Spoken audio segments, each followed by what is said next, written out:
I rushed into the emergency room to see my daughter in a coma after an accident, and suddenly a nurse pulled me sharply behind a curtain.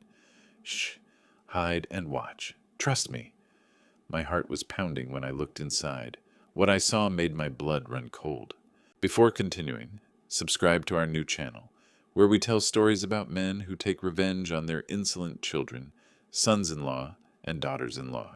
My name is Robert Clarkson. I'm 68 years old, living in Houston, Texas, in a house on Magnolia Heights Drive, worth $890,000, spent 38 years as a fire captain before hanging up my helmet. I used to think that after decades of running into burning buildings, nothing could shake me anymore. Turned out I was saving my real test for retirement. The house isn't just brick and mortar to me. It's where I raised 2 sons, where my late wife Sarah planted roses that still bloom every spring, where family dinners used to mean something.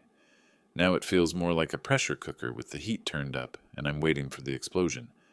I share this space with 3 people.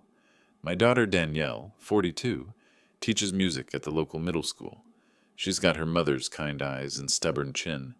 Then there's her husband, Jason Cooper, 41, an insurance agent with teeth too white and a handshake too firm. The kind of guy who laughs at his own jokes and calls everyone buddy. Finally, there's Ashley Clarkson, 38, my daughter-in-law. She was married to my older son Thomas before he died in a construction accident 4 years ago. I let her stay because she seemed lost, grieving. Now I wonder if I was just convenient. 3 months back, I started noticing things. Small things at first, the kind that make you question whether you're being paranoid or perceptive. Jason and Ashley whispering in the kitchen, their voices dropping the moment I walked in.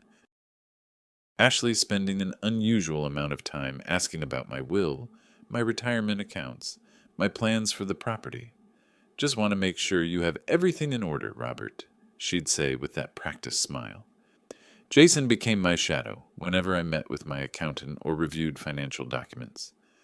Just want to learn from you, Dad, he'd say. I'm not his dad, but he started using the term after he married Danielle. Something about it always felt calculated rather than affectionate. The conversations would stop mid-sentence when I entered a room. Laptops would snap shut. Phone screens would go dark. I caught them exchanging looks I couldn't quite read, but they made my gut tighten, the way it used to when I'd walk into a building and sense something was about to flash over. I'd watch them at dinner, the way Ashley's eyes would flick to Jason when she thought no one was looking, the way Jason's hand would linger on her arm a second too long when passing dishes.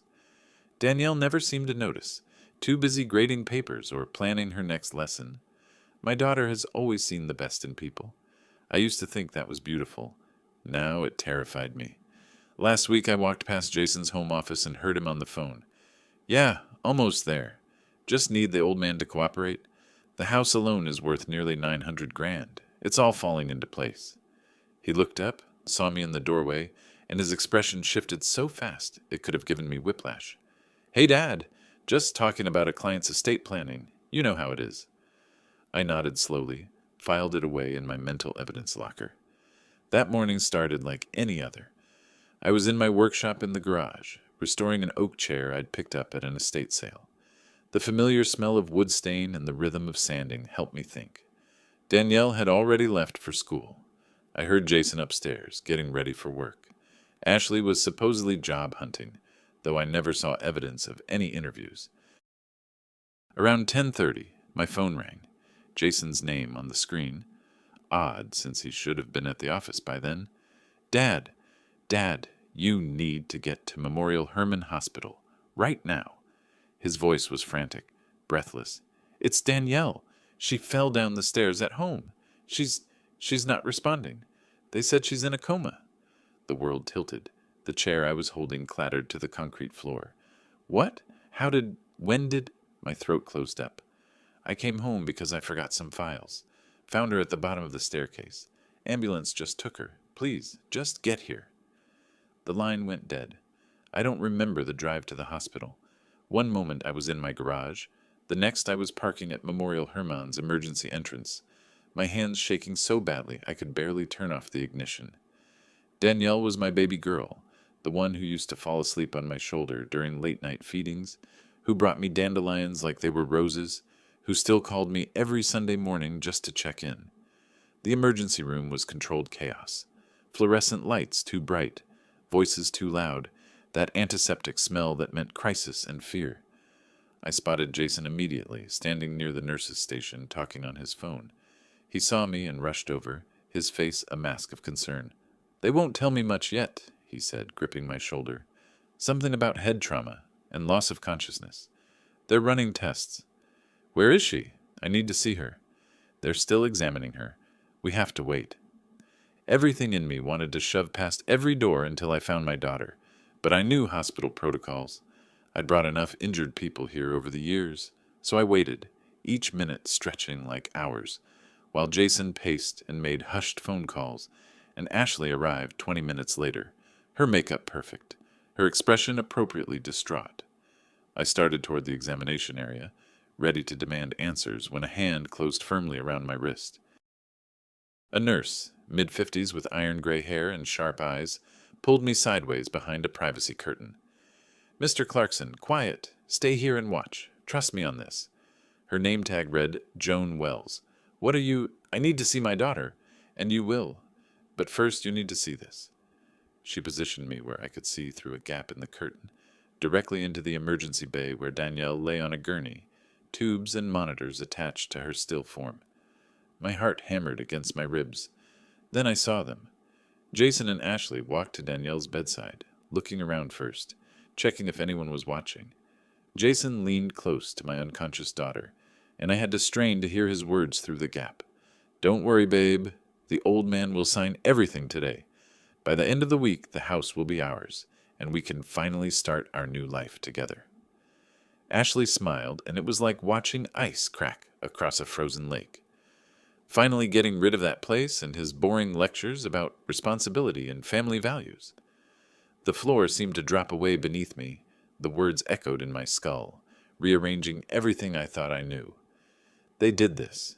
They put my daughter in that hospital bed. For a house. For money. For whatever twisted future they'd planned together. Joan Wells leaned close, her whisper urgent. "I've been a nurse for 28 years. Something felt wrong the moment they brought her in. The injuries didn't match a simple fall. So I checked her blood work personally." She pulled out her tablet, showing me lab results. "See these levels? Sedatives. Way more than accidental consumption. And the pattern of her injuries? Someone positioned her after she fell. Maybe even pushed her." I couldn't breathe. The edges of my vision went dark, then sharp. "Why are you telling me this?" My voice came out rough, barely controlled. "Because I've seen too many accidents that weren't accidents. Because your daughter deserves someone fighting for her. And because I saw the way those two walked in here, checking their phones, smiling at each other when they thought no one was looking. That's not how people act when their loved one is dying." Jason and Ashley were still at Danielle's bedside, playing their roles perfectly now that a doctor approached. Jason's hand on Danielle's, Ashley dabbing at dry eyes with a tissue. The performance was flawless. If I hadn't heard them, I would have believed it myself. I thought about Thomas, my older son, dead 4 years now. Ashley had cried at his funeral, had seemed genuinely broken. I'd welcomed her into my home, helped her through her grief, treated her like family. And all along, what? Had she been calculating this? Or did Jason seduce her into it later, promising her a cut of my estate? Joan pulled me back further behind the curtain as hospital security walked past. "What are you going to do?" she asked. What was I going to do? Every instinct screamed to charge out there, to grab Jason by his perfectly pressed collar and slam him against the nearest wall, to expose them both right there in front of everyone. But 38 years of firefighting had taught me something crucial. Rushing into the flames gets you killed. You assess, you plan, you strike when you can win. "I'm going to play their game," I said quietly, watching them through the gap. "Better than they can imagine." Joan nodded slowly. "I'll document everything I found. Off the record for now, but admissible if you need it later. And I'll keep an eye on your daughter personally. They won't get near her without me knowing." I squeezed her hand. "Thank you." "Don't thank me yet. Just get justice for that girl." I stepped out from behind the curtain, arranging my face into appropriate devastation. Jason saw me and hurried over, Ashley trailing behind. Dad, I'm so sorry. The doctors said she's stable, but unconscious. They're not sure when she'll wake up. Jason's performance was Oscar-worthy. Almost made me sick. What happened? I let my voice crack. How did she fall? I don't know. I found her at the bottom of the stairs when I came home. Maybe she tripped, or got dizzy, or... He trailed off, shaking his head. Ashley touched my arm. Robert, we're here for you, whatever you need. I looked at her, really looked at her, seeing the calculation behind the sympathy. I can't lose another child, I said, letting the words shake. First Thomas, now this. I can't. You won't, Jason said firmly. Danielle's strong. She'll pull through, and we'll all be here to help her recover. The words sounded so genuine. The concern in his eyes looked so real. If I hadn't heard the truth 5 minutes ago, I would have been grateful for his support. Instead, I was already planning his destruction. I need to think about her future, I said slowly, as if the thought was just occurring to me. About protecting her financially if something happens to me. I'm 68, Jason, not getting any younger. I watched his eyes light up, just for a fraction of a second before he smoothed it over with appropriate solemnity. That's smart thinking, Dad. Really responsible. Maybe we should sit down and talk about that soon, when things are calmer. Yeah, I said. Soon. They thought they'd won. They thought the old firefighter was just a foolish old man, ripe for manipulation. They had no idea that I'd spent nearly 4 decades reading smoke, predicting fire behavior, knowing exactly when a situation was about to turn deadly. I stood there in that emergency room, my daughter unconscious because of their greed, and I felt something cold and precise settle in my chest. Not rage, not yet. This was something colder. This was purpose. They wanted my house, my money. They'd tried to kill my daughter to get it? Fine. Let them think they were winning. Let them believe I was broken and desperate and ready to sign anything. I'd play the grieving father, the worried old man, the easy mark. And while they celebrated their victory, I'd be building their cage, bar by bar, using their own greed as the lock. The fire captain in me knew the best way to fight a fire is to understand it completely before you make your move. So I'd watch, I'd wait, and I'd learn everything about their plan, and then I'd burn their whole scheme to ashes. I stayed at the hospital until late that evening, playing my part to perfection. The broken father, the desperate old man clinging to hope. Jason and Ashley hovered nearby, their concern so practiced it could have been rehearsed. Maybe it was. Dad, you should go home and rest, Jason said, his hand on my shoulder. We'll stay with Danielle tonight. You've had a shock. I let my shoulders sag, rubbed my eyes like exhaustion was catching up with me. I can't lose her, Jason. She's all I have left. You won't. He squeezed my shoulder, and I had to resist the urge to break his fingers. She's strong, like her old man. Ashley appeared with coffee from the cafeteria, pressing the cup into my hands. Robert, please, take care of yourself. Danielle needs you healthy. The coffee was probably fine, but I made a mental note never to consume anything they gave me again. I took a small sip, nodded gratefully. You're right, both of you. I don't know what I'd do without family. The word tasted bitter in my mouth, but they ate it up. Ashley's eyes actually got misty. The performance was remarkable. I left the hospital, but I didn't go home. Instead, I drove to a 24-hour diner on the edge of downtown, ordered black coffee I actually trusted, and started making calls. First to my bank, confirming my accounts were secure and adding additional authentication requirements. Then to my insurance company, updating my beneficiary information in ways Jason and Ashley would never see coming. By the time I got home past midnight, I'd set 3 critical pieces in motion. Jason's car was in the driveway. Of course it was. He was staying over, playing the devoted son-in-law keeping vigil. I wondered if Ashley was here too, or if they were smart enough not to push their luck that far. The next morning I woke early. Old habits from the fire station. I made breakfast, the smell of bacon and eggs filling the kitchen, and waited. Jason came down at 7:30, looking tired but satisfied, like someone who thought their plan was working. Morning, Dad. You sleep okay?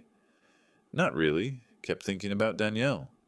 I slid eggs onto a plate for him, and about what you said yesterday. about her future, about protecting her financially. His fork paused halfway to his mouth. Yeah? I've been thinking. You're right. I'm not getting younger. 68 years old, and my friends are dropping like flies. Frank Wilson had a heart attack last month. Bill Green just got diagnosed with cancer. I shook my head, staring into my coffee. Makes a man think about his mortality. It's smart to plan ahead. Jason's voice was careful, controlled, but I saw the excitement in his eyes, like a shark smelling blood in the water. The house is worth almost $900,000 now. The neighborhood's gone up since I bought it 30 years ago for $62,000. I let that number sink in. Danielle should have security, especially now, with this accident showing how fragile life is. Absolutely. And you know I'll take care of her, whatever she needs. I bet you will, I thought. I want to talk to a lawyer, set things up properly. Maybe this week if you're available to come with me. The smile that crossed his face made my skin crawl. Of course, whatever you need, I'm here. Ashley showed up an hour later. No explanation for why she was there so early, but I didn't ask. I watched them in the living room while I pretended to read the newspaper in the kitchen, the way Jason's hand lingered on her lower back when he thought I wasn't looking. The way she leaned into him just slightly, her smile private and satisfied. They thought they were being subtle. They weren't.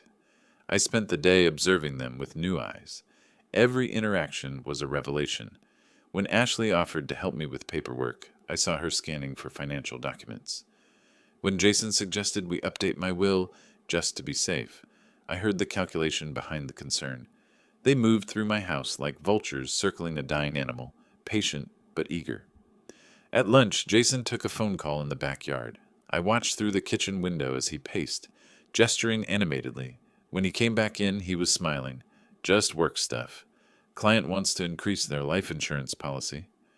Business must be good, I said mildly. It is. People are finally understanding the importance of protecting their assets, their families. He looked right at me when he said it, and I wondered if he appreciated the irony. That afternoon, while they were both upstairs, supposedly helping, organize Danielle's hospital bag, I checked Jason's briefcase in the hallway. Inside, I found a folder with printouts about real estate values in our neighborhood, contact information for 3 different realtors, and a note in Ashley's handwriting. Quick sale, EST 30 days closing. Take the first offer over $850,000. They'd already planned how fast they'd dump my house. Probably had the California real estate listings bookmarked too. I put everything back exactly as I'd found it and returned to the living room, my jaw tight enough to crack teeth. But when they came downstairs, I was settled in my recliner, looking every bit the tired old man I was supposed to be. Ashley was just saying maybe we should all have dinner together, Jason announced. As a family. Once Danielle's home, of course. That sounds nice, I said. Family's important. It's all we really have in the end. The words sounded sincere. They nodded, agreeing, probably mentally counting their future earnings. I excused myself early, claiming exhaustion, and went to my bedroom. But I didn't sleep. I sat in the dark, thinking about Thomas, my oldest son. He'd died 4 years ago in that construction accident. I'd held Ashley at the funeral, felt her shake with sobs, believed her grief was real. Now I wondered if she'd been calculating even then, figuring out how to leverage my loss for her gain. The thought made something cold and final settle in my chest. They wanted to play games with my family? Fine. But they'd chosen the wrong opponent. I hadn't survived 38 years fighting fires by being reckless. I'd survived by being patient, methodical, and absolutely ruthless when necessary. The next morning, I called Gerald Foster's office. I didn't know Gerald personally, but his firm had handled the estate planning for 3 of my former colleagues, and they'd all spoken highly of his discretion. I needed someone who could keep secrets. I need to set up a trust, I told his secretary, and I need it done carefully. Are there private consultation rooms? She scheduled me for that afternoon. I told Jason I was going to the hardware store and the bank. Neither was a lie. I just didn't mention the lawyer's office in between. Gerald Foster's office was on the 15th floor of a building downtown. All glass and steel and the kind of quiet money whispers in. He was in his early 50s, gray at the temples, with the careful handshake of someone who dealt in people's final wishes. "Mr. Clarkson, please sit. What can I do for you?" I laid it out for him. Not all of it. Not the attempted murder, not yet. But enough. I need to create a living trust for my property. My house, my accounts, my pension. But I need it structured in a very specific way. Go on. I want it to appear that certain people will benefit. My son-in-law, my daughter-in-law. But the actual legal language needs to ensure that only my blood relatives can ever receive anything, and I need them not to understand that until it's too late. Gerald leaned back in his chair, studying me. "That's an unusual request. May I ask why?" "Because they're trying to steal from me, and I'm going to let them think they've succeeded right up until the moment I pull the rug out." A slow smile crossed his face. "I see. That's actually quite doable. Texas law is very specific about trust language and beneficiary designation. We can create a document that seems to include them while actually excluding them through carefully worded clauses about blood relations and survivorship." "How much?" "For this kind of precise work, $4,200. But it'll be airtight, I guarantee it." I wrote the check. Money well spent. We spent 2 hours going over the details. Gerald was thorough, asking questions about my assets, my wishes for Danielle, the specific ways I wanted to mislead Jason and Ashley. By the time I left, I had a plan, a real, legal, unbreakable plan. But I needed more. I needed proof of what they'd done. I found Marcus Hill through an ad in the phone book, of all places. Discreet investigations, in small print at the bottom of the page. His office was above a bail bondsman in a part of town where people minded their own business. Marcus was maybe late 40s. Ex-cop written all over him in the way he sized me up when I walked in. "What do you need, Mr. Clarkson?" "I need you to follow 2 people. Document everywhere they go, everyone they meet with, everything they say if you can manage it. And I need photographs." "Divorce case?" "Something like that." He quoted me $3,500 for a week of surveillance, plus expenses. I paid half up front in cash. "Who am I following?" I gave him photos of Jason and Ashley from my phone, their car descriptions, their likely patterns. "I think they're having an affair. I think they're planning to defraud me, and I think they recently did something much worse, but I need evidence before I go to the police." Marcus's expression didn't change, but his posture shifted slightly. More alert. "How much worse?" "Attempted murder of my daughter." He set down his pen carefully. "You should go to the police now." "I will, when I have everything I need to make sure they never see daylight again. Can you help me or not?" He studied me for a long moment. "Yeah, I can help. But if I find evidence of a serious crime, I'm obligated to report it." "I'm counting on it." I left his office feeling lighter than I had since the hospital. The pieces were moving into position. At home, I found Ashley in the kitchen, making herself tea like she owned the place. "Robert, you were gone a while. Everything okay?" "Just running errands. Bank, hardware store, stopped for lunch." The lies came easily now. "How's everything here?" "Quiet. I've been thinking about Danielle, hoping she wakes up soon." "Me too." I poured myself water, watching her reflection in the microwave's glass door. She was texting someone, hiding her phone against her leg. The screen's glow gave her away.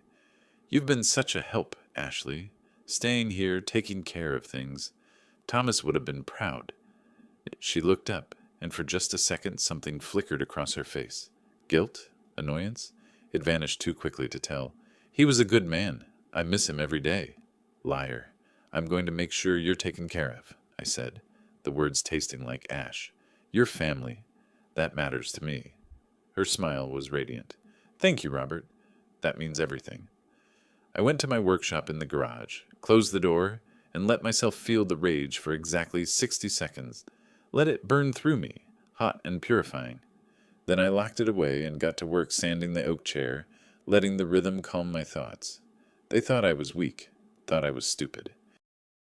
Thought grief and age had made me an easy target. They had no idea what was coming, and that's when I understood exactly how to repay them.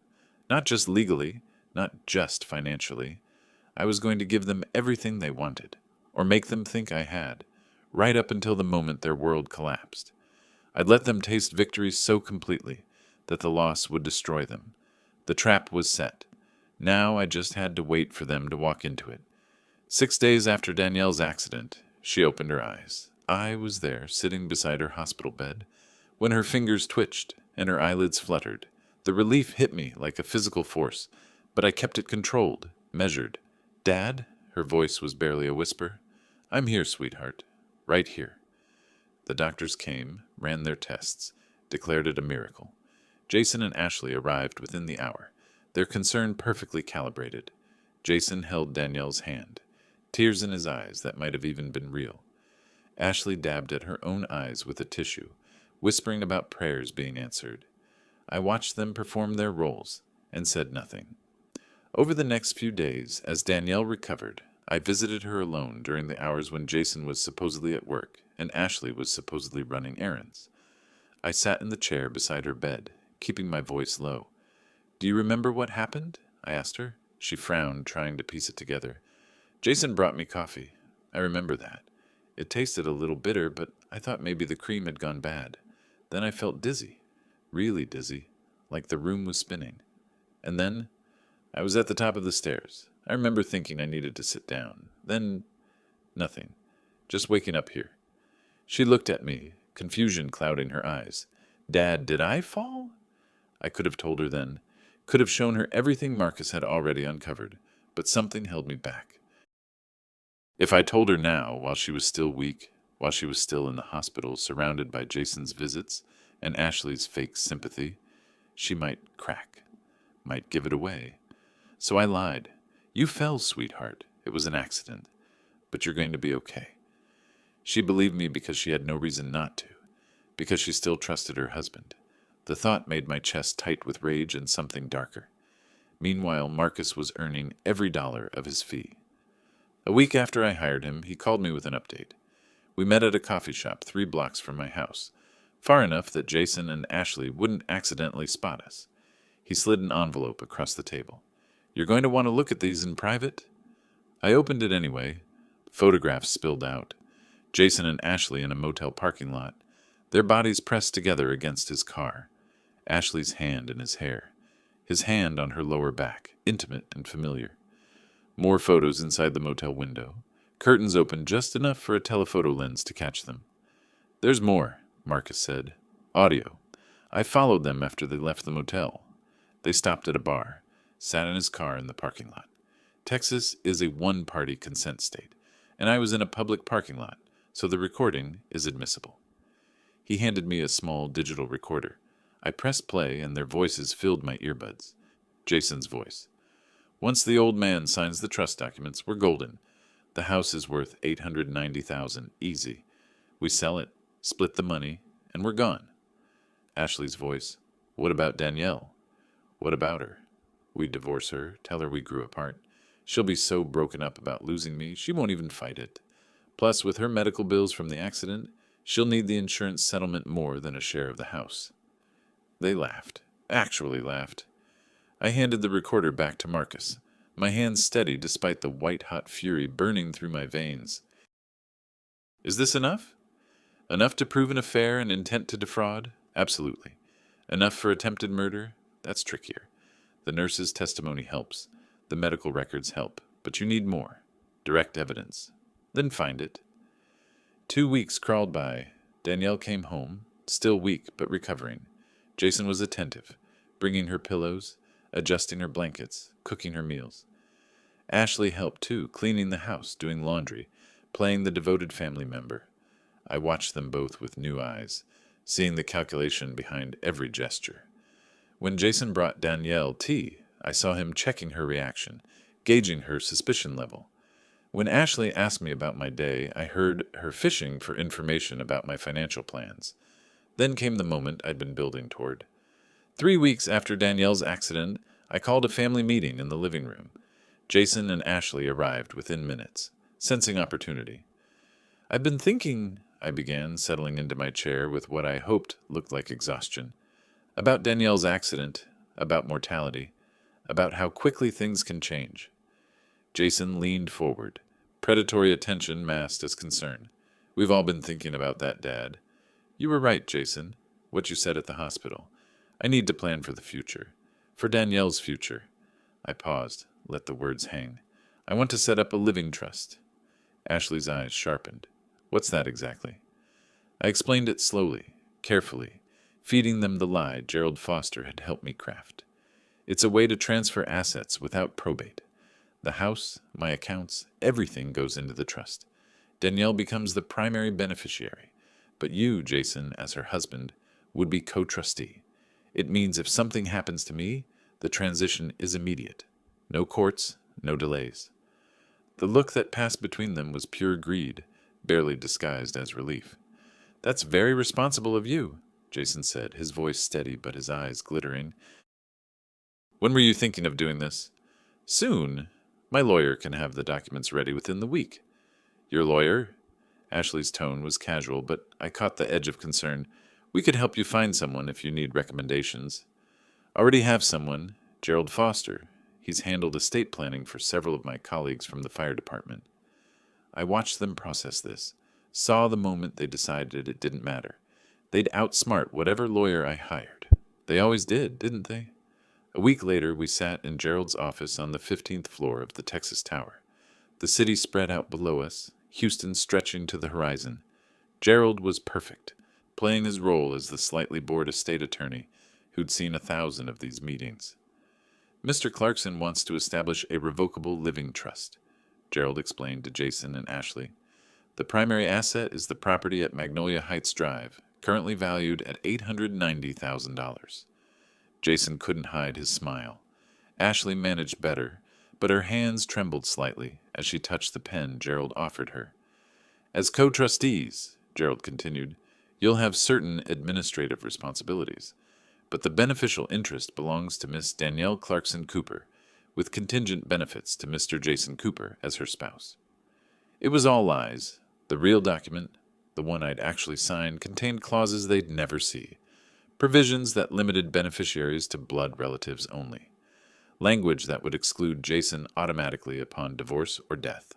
Terms that protected Danielle absolutely and gave them nothing. But the document they saw, the one Gerald showed them with its highlighted sections and simplified explanations, told a different story. One where they won. I signed. They witnessed. Gerald notarized. Jason shook my hand afterward, gripping it firm and looking me straight in the eye. Thank you for trusting us with this, Dad. It means everything. Family is everything, I replied, meeting his gaze without flinching. Danielle came home from her follow-up appointment a week later. The doctors said she was healing well, that the head trauma hadn't caused permanent damage. They didn't know about the damage to her heart that was coming.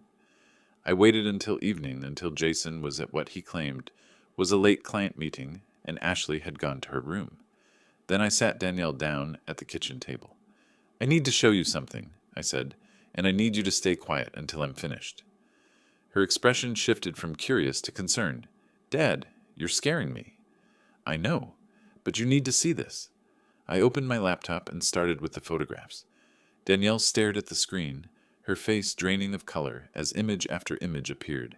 Jason and Ashley at the motel. Jason and Ashley kissing in the parking lot. Jason and Ashley in the bar, their heads close together, laughing. No, she whispered. No, that's not. That can't be. Wait. I played the audio recording. Let her hear their voices planning to sell the house, to divorce her, to take the money, and disappear to California.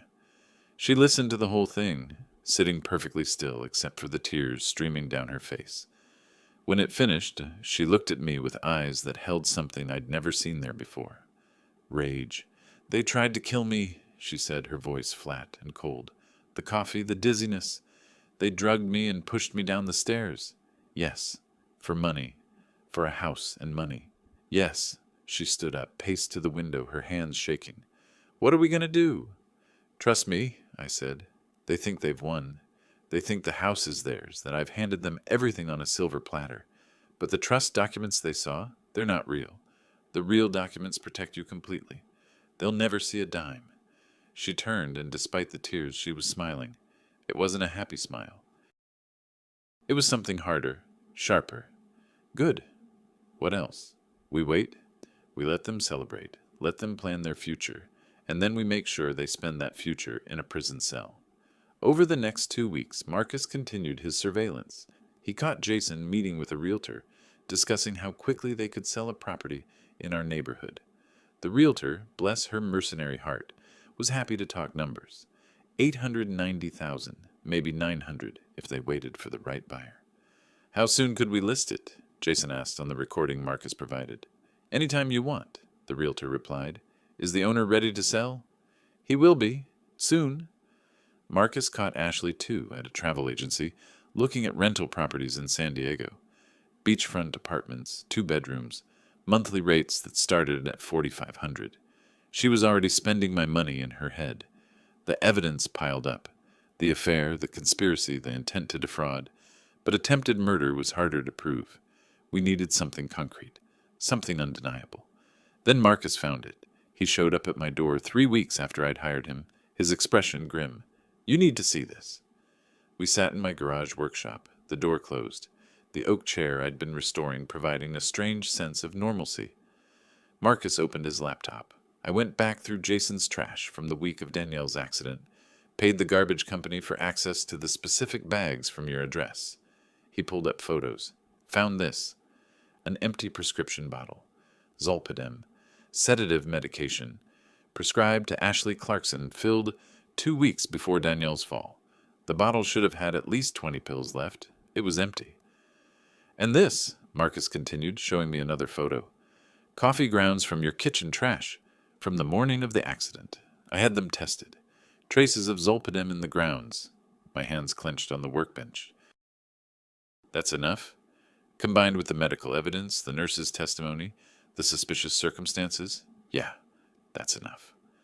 We built our case carefully over the next week. Joan Wells, the nurse from the ER, agreed to give a statement. The hospital provided Danielle's medical records, showing the sedative levels in her blood. Marcus compiled his surveillance logs, the photographs, the audio recordings. Gerald prepared documentation showing the real trust terms versus what Jason and Ashley believed. And then we waited for the perfect moment. It came on a Tuesday evening. Jason and Ashley were both home, relaxed, confident. They'd been whispering in the living room about California beaches and new cars and freedom. I called them both into the dining room. I want to talk about the future, I said, about making sure you're both taken care of. Jason's eyes lit up. Ashley tried to look humble but failed. I've been thinking about my pension, I continued. It's worth $127,000. Jason, I want to add you as a beneficiary. He actually gasped. Dad, I don't know what to say. Don't say anything yet. Ashley, you've been here for 4 years since Thomas died. You've helped with the house, with expenses. I want to give you $45,000 as compensation for everything you've done. Ashley's mask slipped entirely. Pure triumph flooded her face. Robert, that's so generous. Family takes care of family, I said, the words ashes in my mouth. I'd called a notary, told them he'd be here any minute to make it official. We just needed to sign a few documents. The doorbell rang. I opened it to find not a notary, but 2 Houston police detectives and Joan Wells standing behind them. Robert Clarkson? The lead detective asked. Yes. We're here to arrest Jason Cooper and Ashley Clarkson for attempted murder, conspiracy to commit fraud, and conspiracy to commit theft. The silence that followed was exquisite. I turned to see Jason and Ashley frozen in the dining room doorway. Jason's face had gone the color of spoiled milk, his mouth hanging open like a fish drowning in air. Ashley's hands flew to her throat, her carefully maintained composure shattering like dropped glass. What? Jason's voice came out strangled. What did you say? The detective stepped inside, reading from a document. We have evidence that you conspired to drug Danielle Clarkson Cooper with sedatives, causing her to fall downstairs with intent to cause severe harm or death. We have evidence of conspiracy to defraud Robert Clarkson of property valued at $890,000. We have recordings of your conversations detailing your plan. Ashley found her voice. This is insane. Robert, tell them this is crazy. I looked at her, really looked at her, and let her see everything I'd been hiding for weeks. The knowledge, the rage, the cold satisfaction. Tell them, Ashley. Tell them how you and my daughter's husband have been having an affair. Tell them how you drugged my daughter and pushed her down the stairs. Tell them how you planned to steal my house and disappear to California? Her face went from white to red, panic flooding her eyes. You can't prove any of that. Actually, the detective said, producing a warrant, we can. Jason found his voice first, though it came out higher than usual. This is ridiculous. We haven't done anything wrong. Robert, this is some kind of misunderstanding, right? I walked past the detectives into my own living room, taking my time, letting the moment breathe. Danielle stood near the fireplace, her face pale, but her eyes blazing with something I hadn't seen in weeks. Strength, anger, justice. Misunderstanding? I turned to look at Jason, really look at him. Is that what you call drugging my daughter with sedatives and pushing her down the stairs? A misunderstanding? Ashley's hands trembled as she pointed at me. You're insane. You're a paranoid old man who's lost his mind. Joan, I said, gesturing to the nurse who'd stepped inside behind the detectives, would you mind explaining what you found? Joan Wells pulled out a folder, her professional demeanor firmly in place. When Danielle Clarkson Cooper arrived at Memorial Hermann, I noted several inconsistencies. The injury pattern didn't match a simple fall.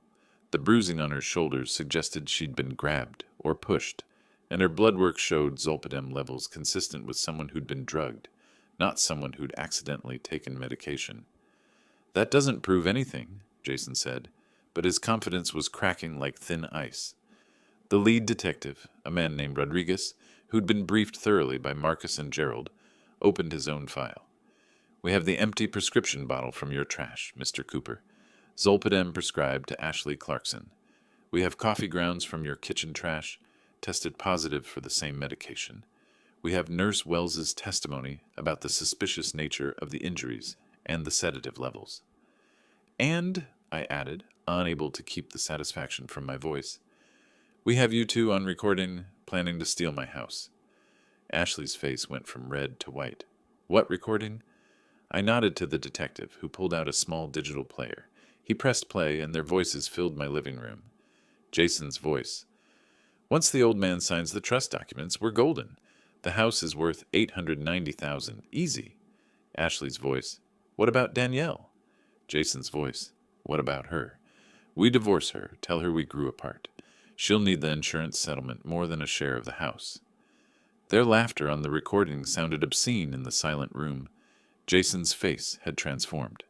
The charming insurance agent was gone, replaced by something cornered and desperate. Where did you get that? That's illegal wiretapping.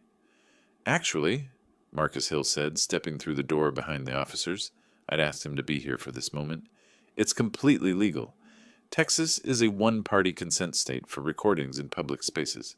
I was in a public parking lot. You were in your car with the windows partially down. No expectation of privacy. You had us followed? Ashley's voice climbed toward hysteria. This is harassment. This is justice.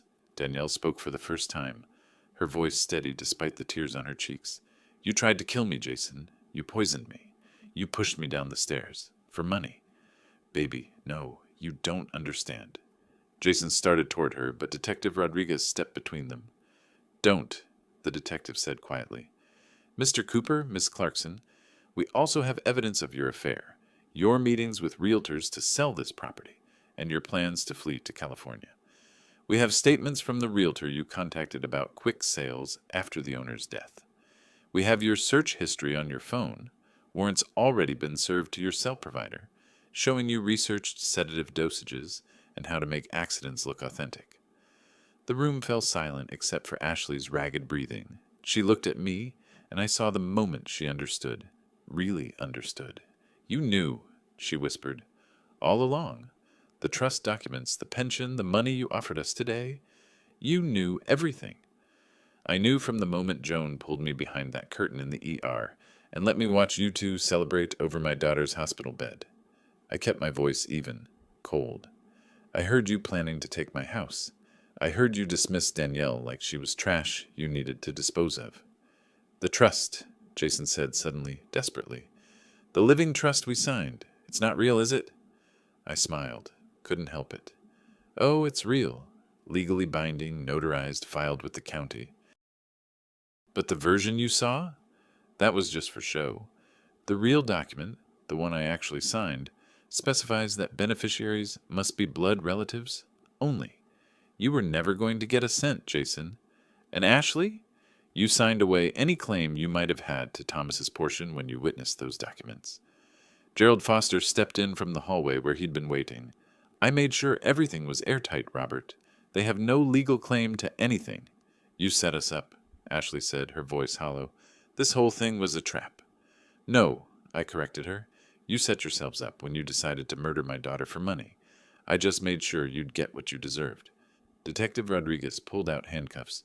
Jason Cooper, Ashley Clarkson, you're under arrest for conspiracy to commit murder, attempted murder, conspiracy to commit fraud, and conspiracy to commit theft. You have the right to remain silent. I watched as the cuffs went on Jason's wrists. His face had gone slack, disbelieving. Ashley was crying now, ugly sobs that shook her whole body. They'd thought they were so clever, so careful. They'd thought I was just a foolish old man, too grief-stricken and too trusting to see what was happening under my own roof. As the detectives led them toward the door, I called out, Jason, Ashley. They both turned, and I wanted them to see my face clearly, to understand exactly what had happened. You thought I was just some old firefighter, too stupid to notice you plotting. But here's something you should have considered. I spent 38 years walking into burning buildings, reading smoke, predicting where the fire would strike next, and saving people who couldn't save themselves. You think I couldn't spot two amateurs playing a game they had no business playing? Jason's mouth opened, closed. No words came out. You picked the wrong family, I continued. You picked the wrong father. And you definitely picked the wrong daughter to try to kill. The door closed behind them, and for a long moment, nobody moved. Then Danielle crossed the room and wrapped her arms around me, shaking with sobs that were equal parts relief and rage and grief. It's over, I told her, holding her tight. It's over. But it wasn't. Not yet. 3 days later, Jason and Ashley's lawyers showed up at my door. His name was Martin Chase, and he had the polished look of someone who charged $500 an hour and thought he was worth it. Mr. Clarkson, I represent Jason Cooper and Ashley Clarkson. I'd like to discuss a resolution to this unfortunate situation. I led him into the living room, but didn't offer coffee. There's nothing to discuss. They tried to murder my daughter. My clients maintain their innocence. The evidence is circumstantial at best. The recordings could be misinterpreted. The medication in the trash could have been disposed of for any number of reasons. And the financial planning conversations were simply prudent, estate management discussions.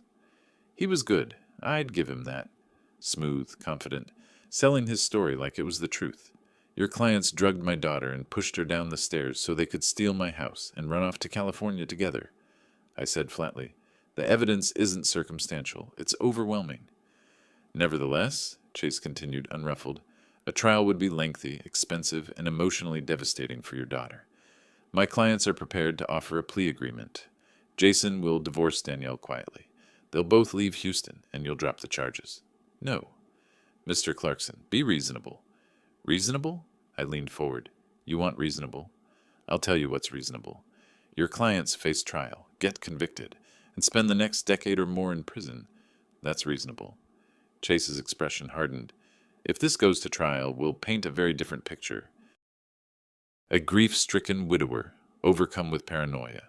A daughter who may have had a drug problem we'll discover in her medical history. An affair, yes, but not a crime. An accident.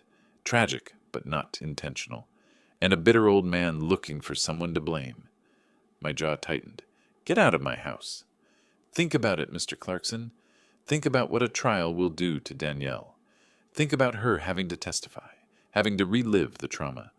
Think about Jason's lawyers questioning her mental state, her marriage, her relationship with her father. Think about how we'll examine every aspect of your family's life. He left his card on the coffee table and showed himself out. That evening I sat with Danielle and told her what Chase had said. She listened, her face growing paler, but when I finished, her response was immediate. No, we're not dropping the charges. I don't care what they threaten. They need to face justice. It's going to be hard, I warned her. They're going to try to make you look unstable, make it seem like the fall was your fault. Let them try. Her voice was steel. I know the truth. You know the truth. The evidence knows the truth. The next few weeks were a blur of depositions, legal meetings, and strategy sessions. Chase wasn't bluffing about making it difficult. He filed motions to suppress evidence, motions to exclude testimony, motions questioning the legality of Marcus's surveillance. Judge Martha Keene, a no-nonsense woman in her 60s who'd seen every trick in the book, denied most of them, but she let some through, enough to make our case slightly harder than it should have been. Then Jason and Ashley tried a different tack. They started calling me. Block numbers at first, then from the jail, collect calls I refused to accept. They had friends reach out, mutual acquaintances from the neighborhood, people from Ashley's grief support group after Thomas died. Robert, please. Ashley's devastated. She made mistakes, yes, but she doesn't deserve prison. Robert, Jason's parents are elderly. This would kill them. Can't you find forgiveness? I listened politely to each plea and gave the same response. They tried to murder my daughter. There's no forgiveness for that. The breakthrough came from an unexpected source. Marcus called me 5 weeks after the arrest, his voice tight with excitement. I found something. Jason's computer, the one the police seized, had deleted files. The tech forensics team recovered them. What kind of files? Searches on sedative interactions, how long certain drugs stay in someone's system, forums about staging accidents, and emails. Jason and Ashley had a shared email account they thought they'd deleted. Everything's there. The planning, the timing, discussions about the insurance payout if you died of grief after losing Danielle. My hands went cold. They planned my death too? Looks like it was the next step. Get the house through the trust, then wait for you to die, or help you along if you took too long. The pieces clicked into place. The life insurance policy Jason had suggested I increase 2 months ago. The new medication Ashley had recommended for my blood pressure. The stairs she'd mentioned were getting dangerous, suggesting I should be careful. They hadn't just been planning to kill Danielle. They'd been planning to kill me too. I called Detective Rodriguez immediately. He came to the house that evening, reviewed the evidence Marcus had helped the forensics team uncover, and his expression grew grimmer with each page. This changes everything, he said. This isn't just attempted murder of your daughter anymore. This is conspiracy to commit multiple murders for financial gain. The DA is going to want maximum sentences. When Chase heard about the new evidence, he tried one last time to negotiate, but his confidence was gone, replaced by the frantic energy of someone watching his case collapse. My clients will plead guilty to fraud and assault. 5 years, eligible for parole in 3. 12 years minimum for Jason, I countered, 8 for Ashley, and they pay Danielle $250,000 in restitution. That's excessive. It's generous, I cut him off, because attempted murder carries 20 years, and now we have evidence they were planning to kill me too. Tell your clients they can take the deal or take their chances at trial. Either way, they're going to prison. Chase left looking 20 years older than when he'd arrived. The next day, Jason and Ashley accepted the plea deal. The trial was scheduled for 3 months later, but with the plea agreement in place, we moved straight to sentencing.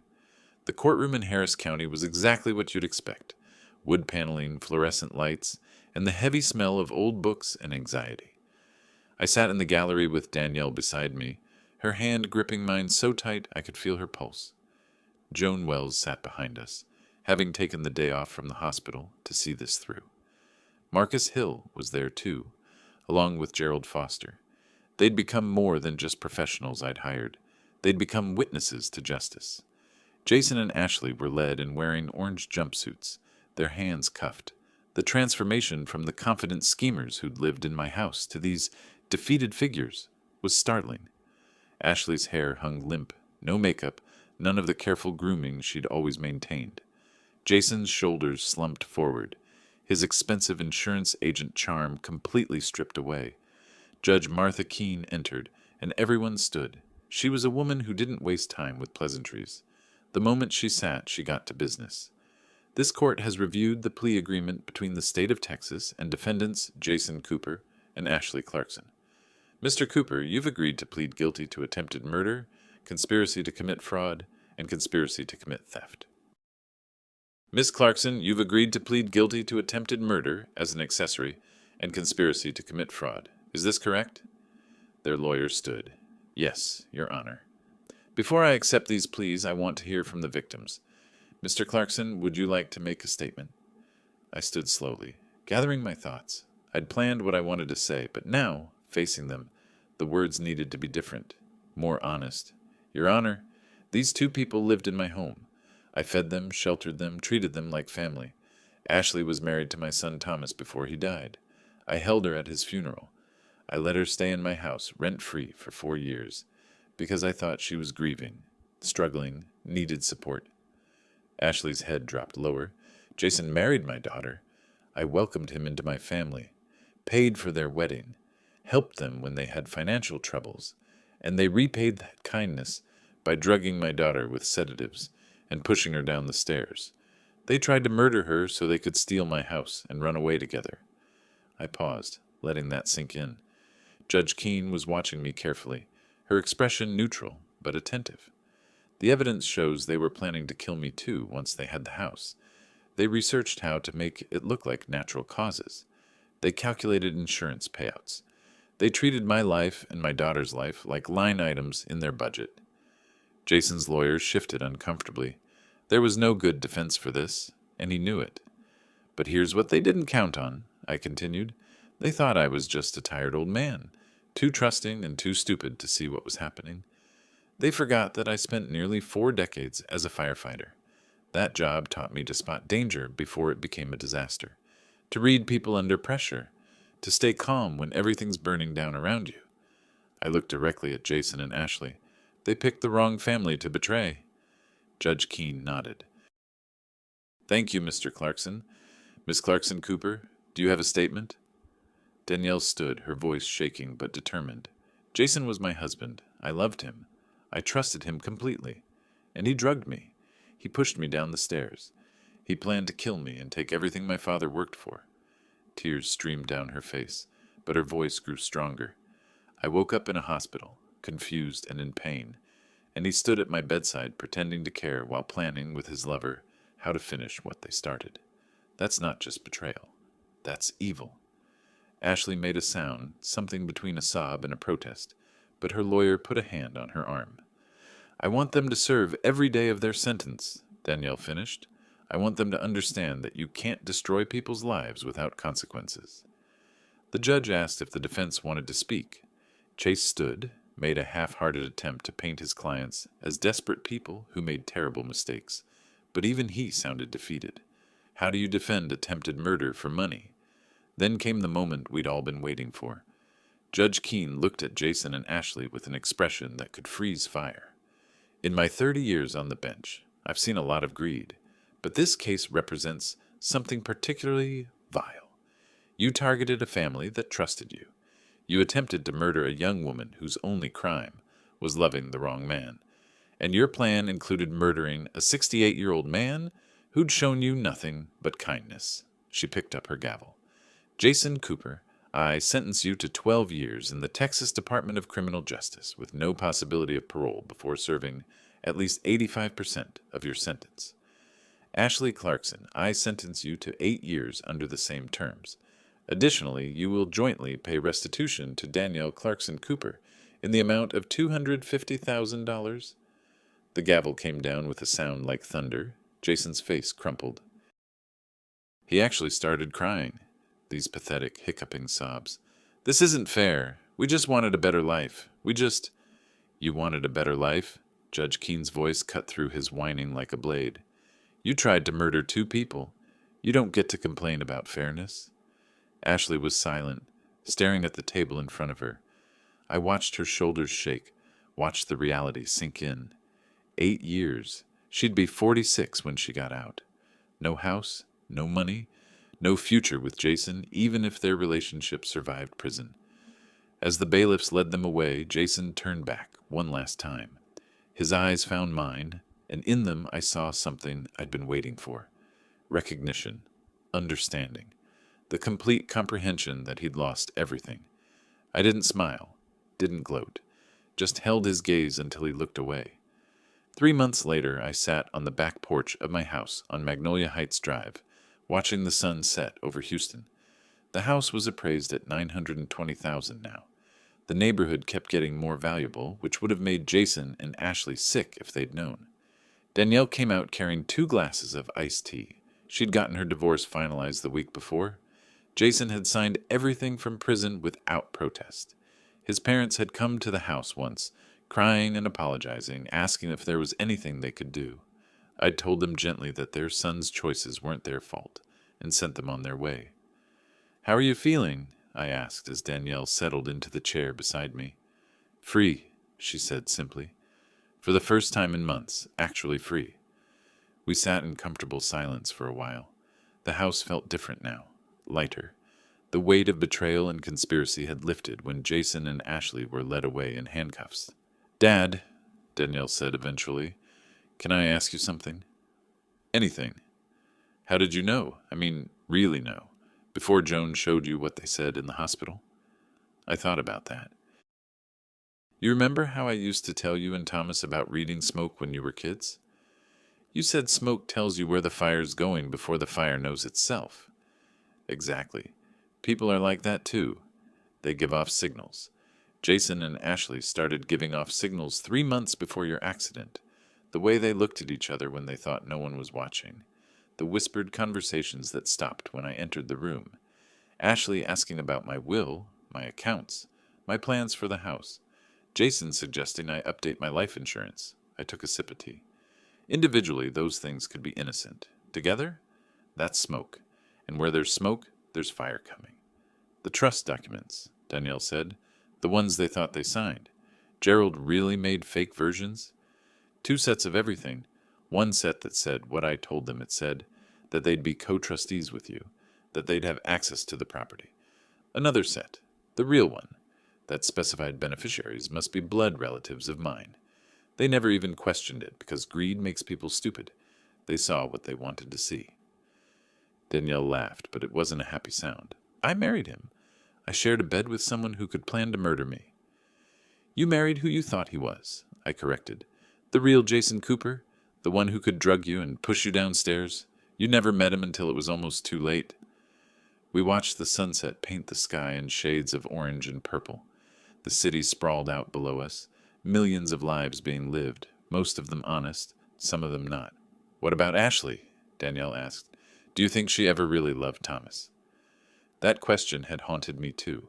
My son, dead 4 years now, and his widow, turned out to be capable of attempted murder. "I don't know. Maybe she did at first. Maybe grief and loneliness twisted her into something different. Or maybe she was always calculating, and I just never saw it. Does it matter? No," I admitted. "Either way, she made her choices. She lives with the consequences." A cardinal landed on the porch railing, bright red against the darkening sky. We watched it preen for a moment before it flew away. "The documents you signed before the police arrived," Danielle said.